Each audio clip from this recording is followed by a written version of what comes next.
Durante el siglo XIX, de manera casi obsesiva, hay una enorme cantidad de escritos dirigidos a la mujer y a su sexualidad. Era muy importante, por cuestiones sociales, políticas y económicas, determinar cuáles eran sus características, qué la diferenciaba del hombre, y por tanto, todo esto impacta en distintas temáticas que requieren de abordar el desnudo artístico femenino.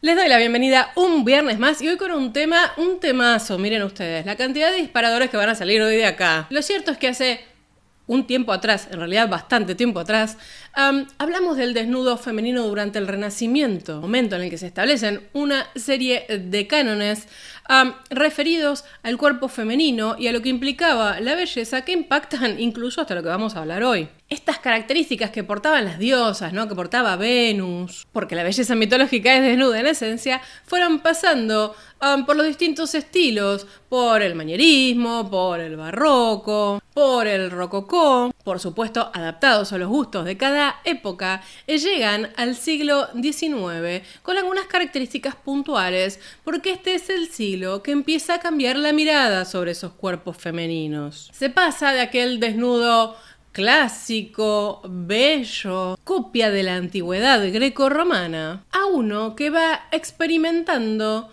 cánones un poco más realistas y que estos cánones no implican necesariamente un ideal de belleza. La pintura de a poco a lo largo del siglo XIX se va corriendo de la academia y busca medios de expresión un poquito más libres, ¿no?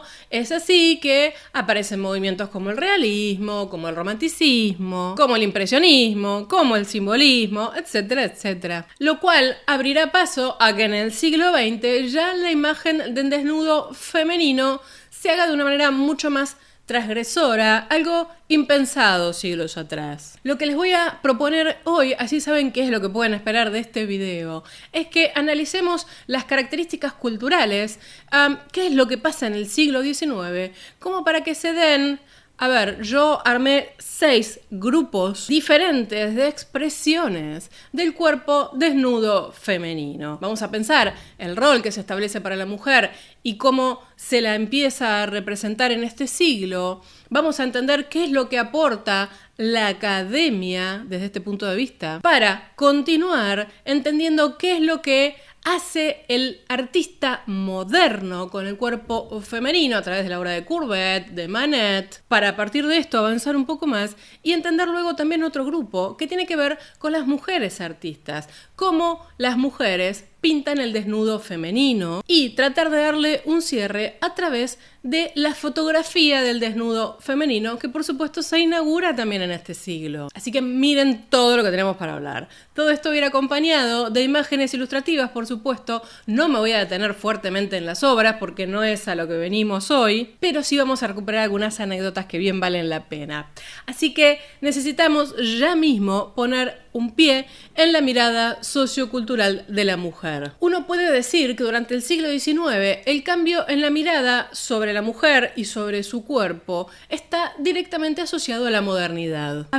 La sociedad ya se organiza de otra manera y en función de eso piensa a la mujer de otra manera. Es necesario comprender esta nueva visión del mundo para poder entender cómo ese mundo asume a sus sujetos. Esto implica, y refiriéndonos en concreto a las mujeres, que empiecen a ser pensadas a partir de su ropa, su cuerpo y sus deseos. Hay una historiadora británica, Anne Hollander, ¿no? Desarrolla una teoría muy interesante que termina definiendo una relación que para ella es fundamental, que es a la mujer en relación a desnuda o vestida. Es decir, que en cada momento histórico-cultural la mujer habría sido pintada en su desnudez a partir de conocer y comprender cómo era vestida. Para explicarme, si en el Renacimiento abundaba el escote en las ropas, en los vestidos, bueno, en general solía acentuarse en el desnudo los pechos. Lo cierto es que, iniciando el siglo XIX,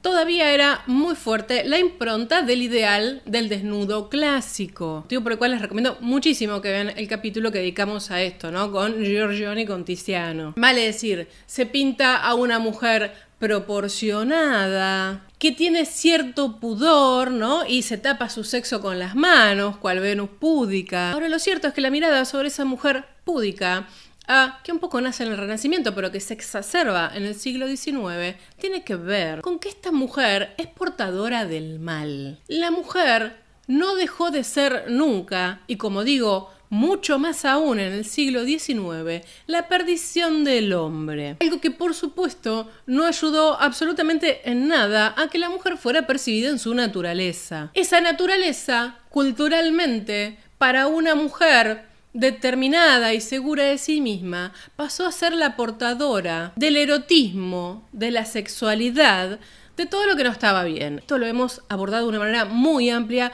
en todos los videos que hicimos de simbolismo. También se los recomiendo porque hoy no nos vamos a meter en el simbolismo. Ya está más que estudiado en este canal, sobre todo en relación al desnudo femenino. Vuelvo a las pautas que venía dando. Esto que de alguna manera se piensa inicialmente en el Renacimiento, es cierto que en el Renacimiento estaba acompañado por una mirada cultural distinta, en la medida en que era digno de ser representado un cuerpo bello, porque de alguna manera reflejaba la perfección de la persona. Y por supuesto, buena parte de esta belleza estaba asociado al rol social que ocupaba esa mujer a ser representada, ¿no? El barroco un poco encara el renunciamiento de este ideal en función de lo social. Vemos que la mirada de Rubens, de Velázquez mismo sobre los cuerpos, se humaniza. En el siglo XVIII, a través del tamiz del rococó, la mujer ya no necesita ser una diosa, no necesita ser Venus, no necesita ser una de las tres gracias. Y aparece, en cuanto al desnudo, por supuesto, esto también lo hemos desarrollado en las distintas formas de representar a la mujer en el rococó, digo yo y respiro, que aparece en el desnudo como una jovencita pícara, como una odalisca. Y cuando llegamos al siglo XIX, les quiero leer qué opinaba un lector de The Times sobre el desnudo femenino. No es una deshonra que la exposición de los cuadros ante el público, tal y como los crea el artista, obligue a muchos visitantes de la galería a apartarse de ellos con repulsión, permitiendo únicamente unas fugaces miradas a las pinturas colgadas, por muy excelentes que sean, por miedo a que el espectador esté mirando aquello que va en contra de su sentido de la decencia. El siglo XIX trajo una enormidad de cambios políticos y económicos. Se caracteriza, por supuesto, por el desarrollo de la sociedad industrial, por el ascenso de la burguesía, por un corrimiento del reconocimiento social, en donde ya no importa tanto el abolengo, sino cuánto has trabajado y cuánto dinero has ganado como señor burgués, lo cual establece que nuestros protagonistas del siglo XIX sean el señor y la señora burguesa. A ver, post-1789, por supuesto, estamos entrando a una nueva también configuración de los estados nacionales. Nacen los estados nacionales. Con lo cual, el Estado legisla, reglamenta, piensa en la sociedad, en su economía, en su salud, en su educación y todos los roles del Estado que siguen hasta el día de hoy que se les ocurra. Esto trajo un incipiente optimismo, ¿no? Avanzaba las ciencias, avanzaba la economía, se veía que la sociedad progresaba. Hasta que todo ese supuesto idilio se choca con una nueva realidad, que es la realidad del obrero. El proletariado empieza a levantarse, empieza a quejarse y empieza a decir que realmente cambió un monarca por un señor burgués y que la verdad está peor. Esto abre una enorme sensación, por un lado, de crisis social y por el otro lado, de desazón, sobre todo en la mayoría de los intelectuales, ¿no? Y cuando hablo de intelectuales vamos a incluir, por supuesto, a los literatos, a los artistas, a los profesores, a los músicos, a todos aquellos que, bueno, tenían un ojo crítico. Tengan paciencia que si les cuento todo esto es porque a partir de estas características van a salir distintos desnudos femeninos. Lo cierto es que, además, el siglo XIX es el siglo de la ciudad, ¿no? La vida es urbana. La ciudad es el símbolo de la modernidad y del avance. Eso hace que el paseo por la ciudad, el andar, el pulular por la ciudad, sea algo que deba ser pensado. Antes no se planteaba eso. Y entonces, ¿dónde tenía que estar la mujer? si el hombre separa su lugar de trabajo, sale de su casa para ir a otro espacio a ejercer sus actividades, significa que la mujer tiene que estar en la casa. Y el que circula por la ciudad es el hombre. Para reforzar la idea, la ciudad implica también el desarrollo de las profesiones liberales, ¿no? El banquero, el comerciante, el funcionario, la burguesía industrial, todo esto ya no trabaja en casa. Tiene que ir a otro espacio, a la oficina, al negocio, a la fábrica. Con lo cual, ese mundo exterior es amenazante para la mujer. Ahora, todo esto, ¿qué nos dice? Que el éxito económico y el trabajo en la mentalidad burguesa estaban asociados. Entonces, ¿qué necesitamos de los estados nacionales? Bueno, mayor número de trabajadores. Los trabajadores tenían que tener educación, tenían que tener salud para no faltar, es decir, tenían que ser objeto de políticas públicas que permitieran el eterno crecimiento de la riqueza burguesa. Esto implicó que los estados comenzaran a desarrollar políticas de este orden y que tuvieran un gran foco en la mujer. ¿Por qué dirán ustedes?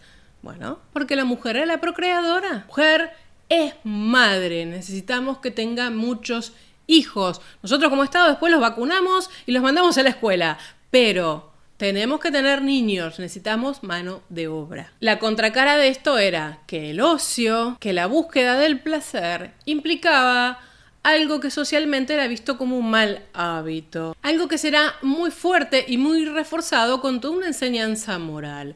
¿Y por qué? Bueno, porque cuanto más de parranda andaban los hombres, por supuesto, estaba el riesgo de las enfermedades venéreas, que estalla en el siglo XIX y perdemos trabajadores. Esto hace que desde lo público se legisle, se regule, se baje línea sobre la conducta privada. Este nuevo tono moral demandaba en la nueva sociedad capitalista el control de las pasiones. Por supuesto, esto implicó, sobre todo, que una enorme cantidad de voces intelectuales, entiendan, como dije, esto como macrogrupo, ¿no?, se alcen contra el mundo burgués. Y esta denuncia de la hipocresía iba acompañada del otro lado por una serie de análisis, regulaciones, que querían de alguna manera contener muchas cosas, por supuesto, pero en nuestro caso, que venimos a hablar del desnudo femenino, que querían contener, bien digo, los derechos sociales, políticos y jurídicos de la mujer. Y aquí se apela fuertemente a la ciencia, ¿no? Algo que ya venía del siglo XVIII, en donde claramente se había establecido que obviamente hombres y mujeres no eran iguales, porque las mujeres eran inferiores, en tanto tenían un rol pasivo y un rol enfermizo que no les daba el carácter para asumir las cosas que asumía el hombre. Su principal rol era el reproductor, estaba claro, porque además en el momento de la menstruación no servían para nada. De hecho, desde la menstruación hasta la menopausia, la mujer era considerada prácticamente como enferma y debía ser controlada, vigilada por un médico. No hay nadie, ni la medicina, ni la política, ni el mismo Rousseau, ¿no? Todo el mundo diciendo, bueno, la mujer es un ser inferior, tiene un rol muy concreto, etcétera, etcétera, y estaba como archidocumentado todo, ¿no? Todo esto de alguna manera terminaba reforzando la importancia de la familia como núcleo del Estado y de la sociedad, y el rol de la mujer en esa familia. Y para poder entrar a nuestro primer grupo de obras y ese eje temático que les voy a traer, quiero plantear lo siguiente: ¿cómo se encara el desnudo femenino cuando todos estos manuales y todas estas escrituras y bajadas de línea dicen lo siguiente? No está bien que una muchacha y un señor sean dejados a solas en una habitación. La mujer decente ha de evitar con absoluto cuidado llevar polizón en la calle y no debe demostrar las piernas, ya que es una conducta propia de prostitutas. O, como decía la Enciclopedia Británica, el hombre audaz y vigoroso está calificado para ser protector, y la mujer siempre desprecia al hombre que carece totalmente de estas cualidades. Y como dijimos, todo esto está soportado por una mirada científica, con lo cual los primeros desnudos que vamos a ver refieren al cuerpo femenino en relación a la higiene.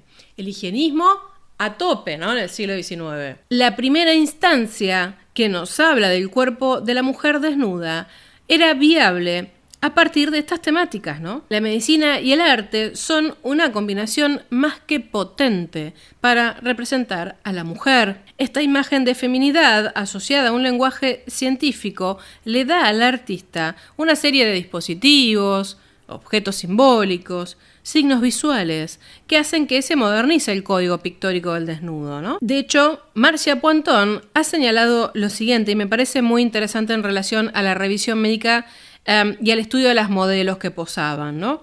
El aula en la escuela de medicina era de alguna manera similar a la clase en vivo de la academia.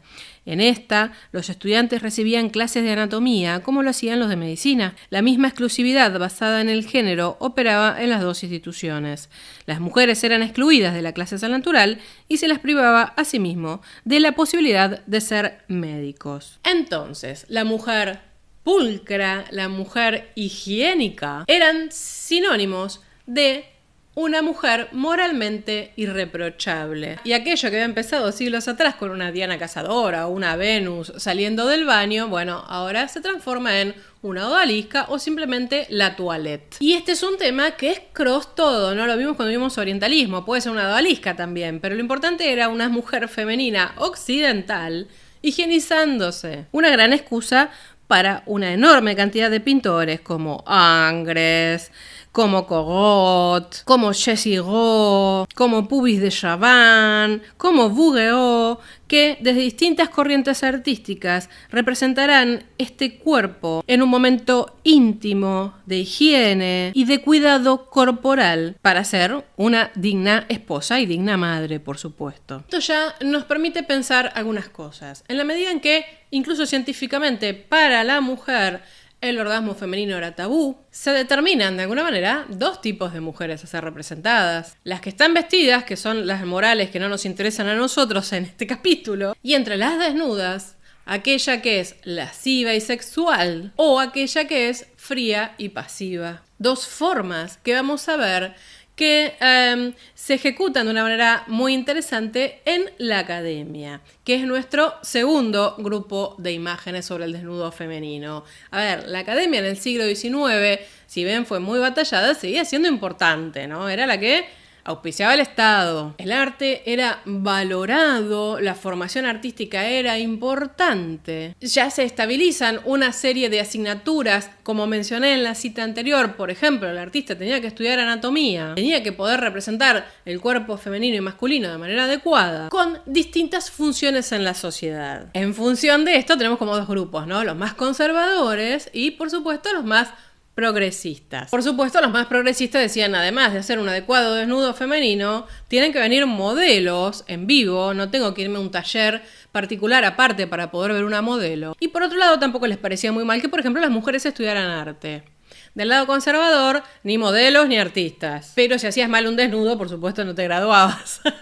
Lo cierto es que termina ganando de alguna manera la idea de una adecuada formación artística masculina. Nadie quería saber nada con las mujeres en ese momento, digo, que entraran a estudiar en las academias, por supuesto. Es muy interesante todo este debate que se da, ¿no? Porque decían que si una mujer iba a estudiar dentro de la academia, bueno, como no podía haber desnudos, entonces no se iba ya a poder hacer desnudo, con lo cual los estudiantes no querían saber nada, masculinos, ¿no? O por otro lado, por supuesto, si había una mujer ahí estudiando, iba a pervertir, iba a distraer al resto de los jovencitos, ya se imaginarán. Pero bueno, lo cierto es que a medida que vamos viendo algunas de las obras, estamos ante la búsqueda académica muy cercana a este ideal clásico que habíamos visto en el Renacimiento, de una modelo al tamaño natural, desnuda, en parte o en todo, que realmente convenga a las ideas o a los personajes que se representan, ¿no? El artista del siglo XIX, que era un artista académico, era entendido como un profesional. Por lo tanto, no solamente había una vocación, sino que había una competencia especializada y era más que viable hacer pintura de desnudos, en la medida en que tenía que demostrar sus capacidades. Lo que estamos viendo, por supuesto, son toda una serie de desnudos femeninos en base a la teoría de las proporciones, ¿no? Con una fuerte impronta del dibujo por sobre el color, y aquí sí se sigue manteniendo la idea base de la narrativa, es decir, la mitología, la historia o la religión. Por eso tenemos ya desde David mismo, ¿no? A Eros y Psique, a Jerome con su neogriego, a Jezero con una ninfa que duerme. Bueno, Cabanel y su nacimiento de Venus es como el epítome, ¿no? del academicismo en este momento, que además le permite darse el gusto de hacer una representación muy sensual, muy sexual, ¿no? Hay un contenido erótico enorme en este cuadro. O esta cosa media de inocencia, ¿no? Que Bouguereau pone en la ola. Es un desnudo común y corriente, uno no está pensando en una diosa, pero bueno, tiene ese nombre así tan poético. Luego también vuelvo con Jerome porque es uno de los que más ha pintado desnudos y fue un personaje más que importante para la academia, y vemos también cómo cualquier temática es excusa, ¿no? Esta verdad saliendo del pozo es increíblemente maravillosa, como desnudo y como temática. O mismo desde una mirada un poquito más orientalista podemos tener a esta mensajera de Satanás, ¿no? Dos tremendos desnudos de distintas formas, desde distintos ángulos, como para dar cuenta de la capacidad de registro de nuestro Etienne Dinet. A ver, como estamos viendo, estos artistas tenían como cierta libertad, académica por supuesto, de representar escenas muy sexuales, muy libidinosas, demasiado eróticas, pero bajo el paraguas del título, ¿no? Que era mitología, religión, contextos históricos, ¿no? La esclava, era como que estaba bien, había una justificación. Quiero decir, si uno hacía un desnudo y ponía a mujer saliendo del baño, olvídense, ahora uno podía decir Venus saliendo del baño, y ahí sí. Por supuesto, esto no quita que haya habido muchos debates en términos sociales, ¿no? Como ese lector, ¿no? Que traje al inicio. Por otro lado, además, también estos artistas eran atacados por los modernos, ¿no? Por aquellos que decían el arte no puede seguir así pintando como en el 1600,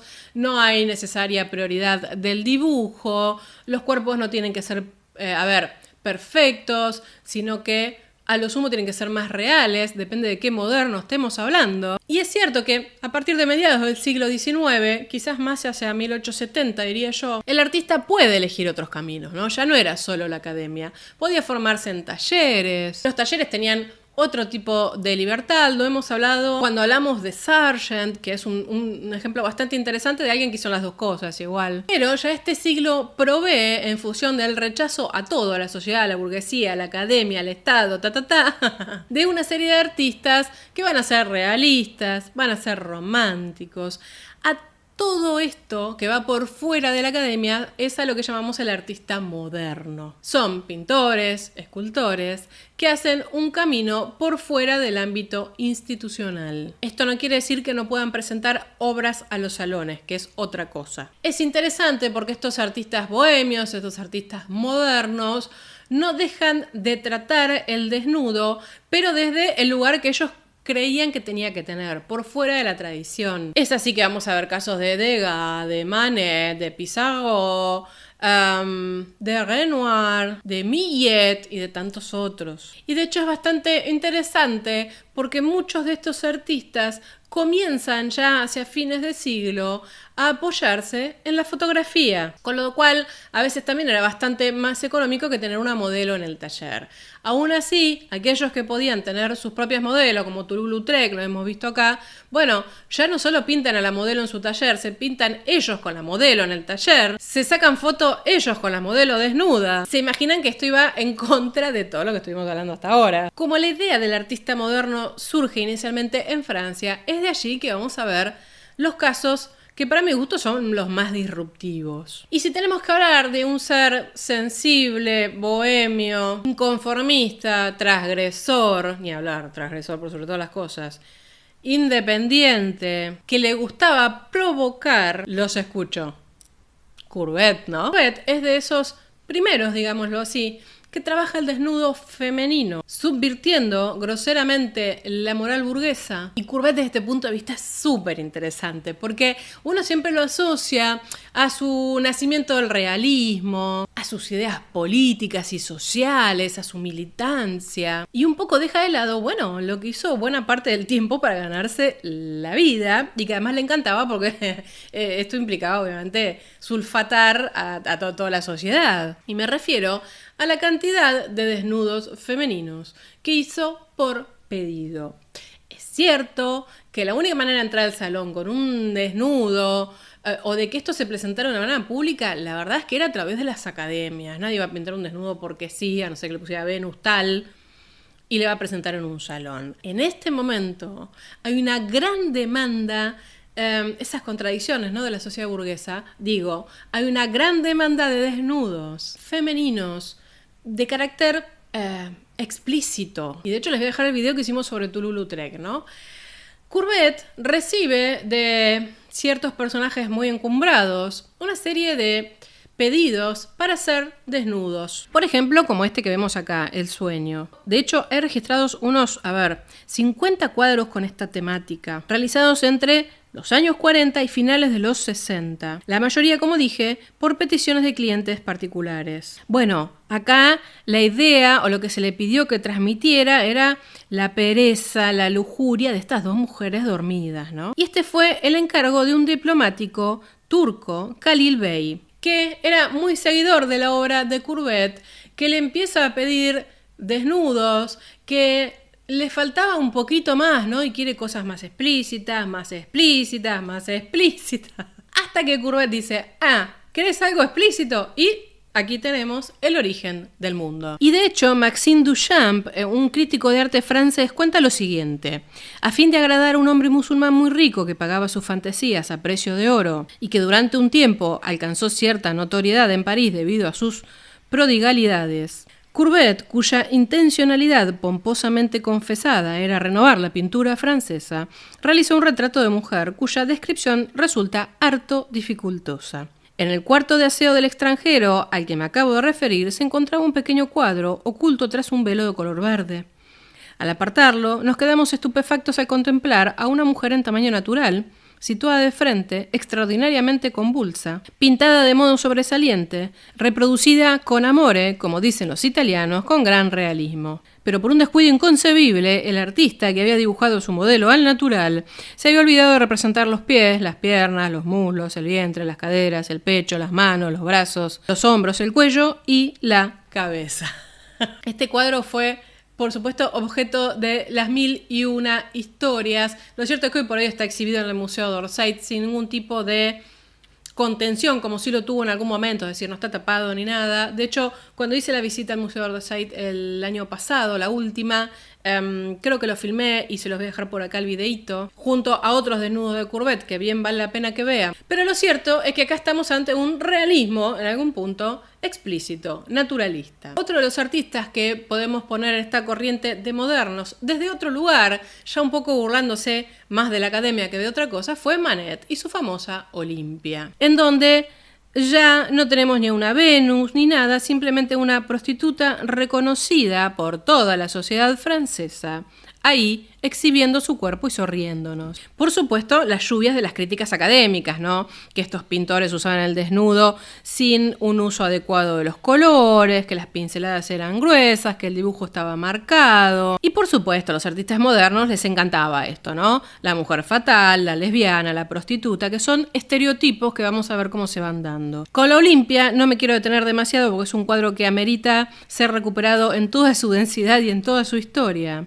Pero lo cierto es que Manet ya había hecho un escandalete con el almuerzo campestre, ¿no? Donde se ve a dos burgueses, parece que bien acomodados, con dos chicas que están desnudas. Con la Olimpia, obviamente, refuerza la apuesta, porque esta Olimpia está claramente influida por Tiziano, ¿no? Por la Venus de Urbino. Incluso también pueden llegar a pensar en Goya, ni hablar, ¿no? En la maja desnuda. ¿Qué pasa? Hasta este momento, los encargos de desnudos solían ser, como dijimos, privados para la alta burguesía, para la nobleza, para todos los ricos, y quedaba ahí. De hecho, eran puestos en espacios o gabinetes en donde solo accedían hombres, además, en las propias casas, ¿no? Lo que hace Manet un poco con la Olimpia es justamente poner todo esto de tapete, ¿eh? Tipo, esto consumen ustedes, miren, lo presentó el salón. Después fue rechazada y hubo todo un escandalete, ¿no? Además, este caso de la Olimpia es muy genial, porque no es Manet recreando de alguna manera a Tiziano, ¿no? A la Venus de Urbino, sino también, es decir, esta modelo está individualizada, es alguien reconocido. Entonces, no solo dejo de idealizarla, sino que la presento muy humana a ella, descansando, con sus medidas, que no son perfectas, con su mirada fría, provocadora, nada de dulzura, nada de timidez, nada de pudor, nada de abandono, con su asistente doméstica que le está alcanzando el regalo de un amante, con nombre y apellido, que por cierto, además de ser modelo, también pintaba. Ahora esta ruptura, ¿no?, que hace el artista moderno impacta por supuesto también en las mujeres que pintan. Por supuesto, lo predominante y la mayoría de los casos que estamos viendo acá son hombres que pintan a mujeres desnudas. Me parecía muy interesante también ver cómo las mujeres se pintan desnudas a sí mismas. Algunos son objeto de su propio arte y otras no, simplemente pintan a modelos también. En ese sentido, Susan Baladón fue una de las que más exploró sus posibilidades. Ella fue modelo también, fue modelo de un montón, de Toulouse-Lautrec, de Puvis de Chavannes, de Renoir, es decir, trabajaba como modelo, pero también era pintora. Y a lo largo de toda su trayectoria artística, a través del dibujo y también a través de la pintura, se representó a ella misma u a otras mujeres desnudas. Y otra gran pionera de explorar el cuerpo femenino desnudo fue Paula Modersohn-Becker, ¿no?, quien también a través del dibujo y a través de la pintura trabaja la representación del cuerpo femenino de distintas maneras y todas desde mi punto de vista muy atractivas, muy naturales. Obviamente esto generó al rechazo de la unión de mujeres pintoras y escultoras, porque la mujer era la que venía a poner decencia, era la que venía a salvar a la humanidad de lo que estaban haciendo los hombres, y bueno, que una mujer pintara el desnudo femenino, se comercializara, de alguna manera implicó muchísimo rechazo también, ¿eh? Es cierto que artistas como Marie Cassatt, como Berthe Morisot, por venir de una clase social acomodada, bueno, no fueron objeto de estas críticas, justamente porque es verdad que lo representaron al desnudo de una manera menos, no sé cómo decirlo, explícita, más vedado y delicado, y supuestamente tenía un sentido un poco más para estos críticos relacionados con el arte y no con otra cosa. Y ahora, el último grupo, antes de pasar a algunas conclusiones finales, y es el que tiene que ver con algo que se nos viene colando, ¿no? Desde que hablamos del artista moderno, desde que hablamos de las modelos en la academia y en los talleres, tiene que ver con la fotografía. Una cosa y la otra, ¿no? Se entiende que el auge del desnudo femenino en el siglo XIX tuvo mucho que ver con el despegue de la fotografía. Porque bueno, estas imágenes eran más fáciles de que circularan, uno necesitaba ya el modelo al natural y lo hacía más accesible al artista. Para el mismo momento en que los artistas empiezan a usar la fotografía, pintores quiero decir, ¿no?, como modelo para sus obras, empieza también el debate generado por parte de algunos fotógrafos y también por la crítica artística, si esas fotos son arte. Fue tal el escándalo de condena que hubo sobre las fotografías artísticas de desnudos, que inicialmente se empezaron a hacer para los pintores y que luego empezaron a circular de manera autónoma, que en Inglaterra, por ejemplo, se crean asociaciones para la supresión del vicio y para vigilar estas cosas, no solamente en Inglaterra, ¿no?, también en Francia. Y ahí empieza incluso el ataque sobre las modelos, porque parece, para muchos críticos de arte, que una modelo posara para un pintor estaba bien, era arte, pero si posabas para un fotógrafo eras una prostituta. Algo que un par de años antes se decía de las modelos que posaban para los pintores, ¿no? Aún así, y como digo, mientras vamos viendo algunas imágenes como estas fotos empezaron a circular de manera autónoma en álbumes y demás, bueno, empieza toda esta idea de atacar a la técnica fotográfica, no sé, por pervertir a la sociedad, ¿no? Este álbum de Ewood es un excelente ejemplo de la fotografía de fines del siglo XIX, yo tomé imágenes o a las caras, digamos, que tienen que ver con mujeres, pero también hay desnudos de hombres y hay desnudos de niños. En realidad tenía que ver con una preparación para la academia, ¿no? Para que los pintores pudieran desarrollarse y practicar. Y en este proceso, justamente, de que se va sofisticando el desnudo ante la cámara, bueno, muchas se empiezan a convertir o se pretende que se conviertan no solo en piezas de galerías ya en el mismo siglo XIX, sino también en futuras piezas de museo, algo que por supuesto ha sucedido, ¿no? Lo cierto es que muchos de estos fotógrafos, algunos de los cuales por supuesto habían tomado fotos como esta de desnudo femenino que se cree que se hizo para Mujer con Loro de Gustave Courbet. Quiero decir, muchos de estos fotógrafos fueron llevados a la justicia, algunos fueron encarcelados incluso, y otros fueron sancionados, ¿no? Como estas obras de Rechlander, de Choose Way of Life, que es muy interesante porque se imaginan, lo sancionaron, lo censuraron, lo volvieron loco y se termina la polémica cuando la reina Victoria manda a comprar para el príncipe Alberto una copia de esta foto que se llama Choose Way of Life. Muchas de estas mujeres modelos además fueron criticadas y atacadas por los movimientos feministas que decían que de esta manera incitaban el deseo de los hombres. Algo muy similar a lo que pasaba con las pintoras que mencioné recién que pintaban desnudos de mujeres. Esto abre todo un mundo que les propongo que lo continuemos por supuesto en otra entrada sobre las modelos y los modelos del siglo XIX, ¿no? Que es todo un modo de vida con reglamentos y demás. Creo que esto lo retomé, apenitas lo mencioné cuando hablamos de la formación académica del siglo XIX, que también se los voy a dejar por aquí linkeados. Porque es muy interesante, por un lado, los estudios que hay hoy por hoy y lo que se decía en ese momento sobre también el estatus social de estas personas, ¿no? Para ir cerrando un poquito la idea de la fotografía, lo cierto es que el gran debate de la fotografía de desnudos, ustedes ya se imaginarán, tenía que ver con ver cuál era la característica artística y por qué no era pornografía. Para irnos acercando hacia el final, hay que decir algo que es una realidad. Miren, yo hice un recorte de imágenes brutal y aún así, como habrán visto, pasamos muchísimas. Y no incluía acá el simbolismo, ¿no?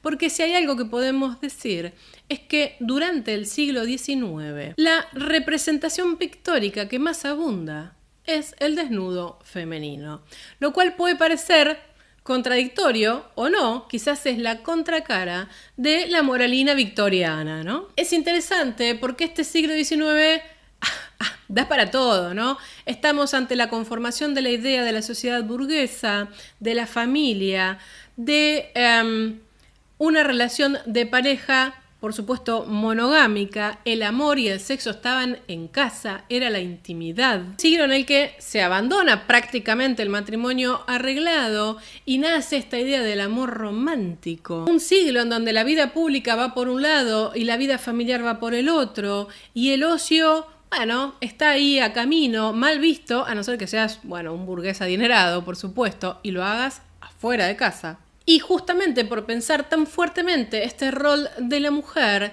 generó estas tensiones, ¿no? Que parecen que están una cosa en el extremo de lo otro. Era horroroso que una mujer saliera a la calle, era horroroso que siquiera mostrara el pie.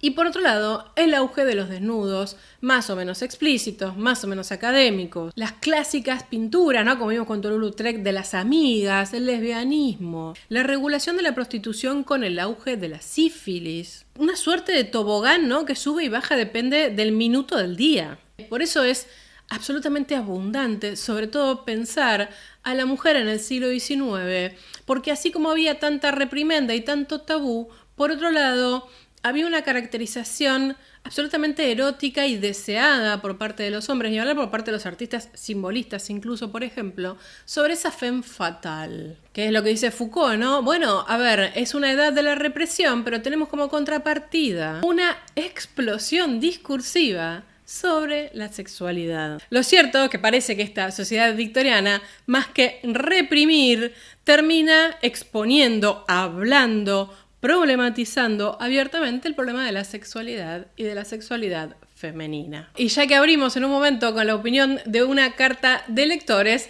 les voy a leer otra que es como una suerte también de contrapartida. Pienso que la exhibición de estudios de desnudos, si puedo decirlo educadamente, nació fuera de un deseo de cultura. Debería ser que no vamos a las galerías para preguntarnos por la habilidad del pintor, sino para encontrar disfrute y refinamiento en la visión de lo que es más hermoso dentro del arte. La forma humana es la forma conocida más hermosa y perfecta, y los estudios de desnudo son siempre perfectos. Cosas para contarles 1.000.000. De todo lo que estuvimos hablando, creo que si a ustedes les parece, me lo hacen saber en los comentarios, tendremos que hacer una entrada sobre los modelos y sobre otras tantas representaciones de la mujer asociadas, por ejemplo, a la femme fatale, que lo vimos con el simbolismo, a la sífilis, a la prostitución, al mundo lésbico, a la maternidad y a la muerte, a la mujer judía, oriental o incluso española, dentro del mundo de lo exótico, pues si hay algo que nos queda claro es que el siglo XIX pone a la mujer, a su cuerpo y a su sexualidad en el lugar de lo misterioso, en el lugar de lo desconocido. Al fin y al cabo, en el lugar de un cierto poder que hay que disfrutarlo, pero también hay que regularlo. Hasta aquí la entrada del día de hoy. Espero que estos 6 ejes que estuvimos abordando, incluyendo la fotografía, que la trabajamos bastante poco en el canal, les haya resultado de interés. Si vieron alguna obra, alguna pieza, algún artista sobre el que quieren profundizar, por supuesto me lo hacen saber en los comentarios, así como otras temáticas disparadoras que siempre nos regala este amplio y complejo siglo XIX. Algo de lo que no hemos hablado, pero que también deberíamos incursionar en un momento, es el desnudo masculino, por supuesto, ¿no? Entonces, me regalan un like, no olviden de suscribirse al canal, les dejo mis contactos de redes y la página web, toda la información aquí abajo en la cajita de descripción, y deseando que YouTube no censure nada de lo que estoy compartiendo en este video, nos vemos la próxima semana. ¡Adiós!